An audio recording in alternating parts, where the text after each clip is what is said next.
welcome back to the channel. My name is Trent, and if you're here, let's grab your supplies and use your journal, of course.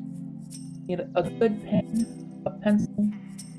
I have a really cool eraser, and a straight edge ruler of some kind.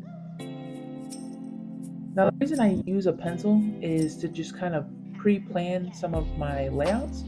That way I can kind of know where I'm going to mark and put down certain things in my journal without having to put down pen and then just kind of hoping it all works out. That way, if I make a little mistake, I'll already have everything kind of pre-planned. But I'm using this Precise V Pilot. It's a very, very thin point pen. It actually works out fantastic for a lot of these spreads, and I've actually really, really been enjoying it. You can pick up a pack of these for $4. I have 4 of them, and I truly do like this pen. So this first setup is going to be probably the most time-consuming one. It's a little bit more intricate for a minimalist setup. It's still very simple, very easy to do. So when you're setting up these boxes, they are 8 squares wide, skip a space, and then another 8. So you can see I did 3 sections. Each one of those is 8 squares wide with a space in between, and they are 19 down because this is a typical A5 journal. So you're going to have, that's the spacing you need to make everything line up properly. So down here on the bottom, I usually like to do a to-do list or like a habit tracker if you want to, but like I said, I'm trying to keep this minimal. So I just put in the month so I can kind of see the week. I have a to-do list, and then on the other side, it's just going to be a great place for some notes. Put the dates in at the top, and I'm actually going to split this last box so that I have a weekend. I was going to just put like weekend, but I decided to actually create a line so that there was more of a clear distinction between the two.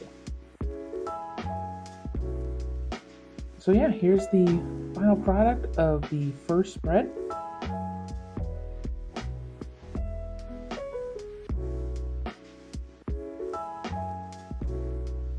This one turned out really well. So we're gonna do our next spread, but like I said, we're gonna do these and make them just even more minimal as we go through. Now, if you're like some of my coworkers, they really like those weekly spreads that have the times with them so that they're able to time block their schedule. So I decided to go ahead and set one up. If you're like that, you can definitely copy this one. It ended up being that I used most of the page except for the last 4 squares. It's so that I can set up the time from 5 a.m. all the way to 9 p.m.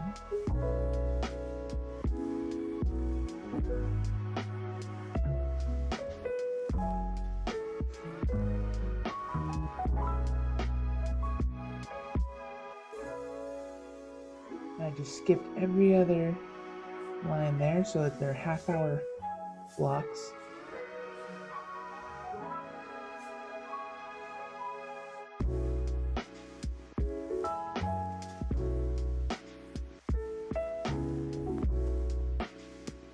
I think one of the cool things about this kind of layout is it doesn't have to necessarily follow this particular number structure. So if your day starts out, let's say you work overnight and your day starts out at 7 p.m., you can start it at 7 p.m. and go through however many hours you want. You can start your day however you need it to because it's your journal. It's going to be your planner and it needs to work best for you. Now, I didn't do a full hourly breakdown for Saturday and Sunday. I just put them up there in the top right with a little to-do list on the right-hand side. The bottom here, top 3 priorities of the day. Go ahead and knock that out. I did mess up a little bit on some of the numbers, and then you see that line. Ooh, that line drives me absolutely crazy, but it's okay. Our next layout this one, peak minimalism here. I mean, you could make it a little easier if you wanted to, but there's not a whole lot going on for this one.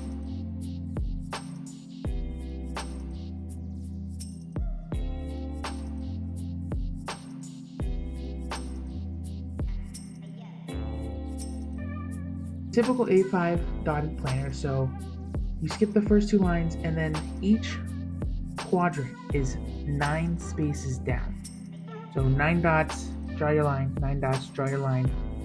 I guess the only way you could make this more minimal is if you put all of the dates and the days on the same side of the paper. I went back and forth because I like to break it up a little bit for myself. I guess I could have put my to-do and notes on the right-hand side, but honestly, these are great, easy to do layouts that won't take you a ton of time to set up, and they look great. Just going back through with my eraser, erasing all my pencil marks for the plan layout. Planning it probably took maybe 10-15 minutes, and then this video recording it only took me about 25 minutes to record, and then obviously I've cut out some of the dead space and I've fast forwarded so that we don't have to waste too much of your time. You're able to take some of these layouts and use them for your own. Now, if I was going to pick which one was my favorite,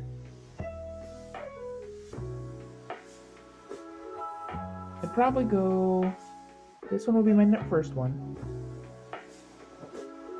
And between these, I'd probably do this more and then use the time blocking one last. I'm not a big time scheduler. I don't time block like a lot of people do, but yeah, that's it. I hope these spreads can help you, and happy journaling.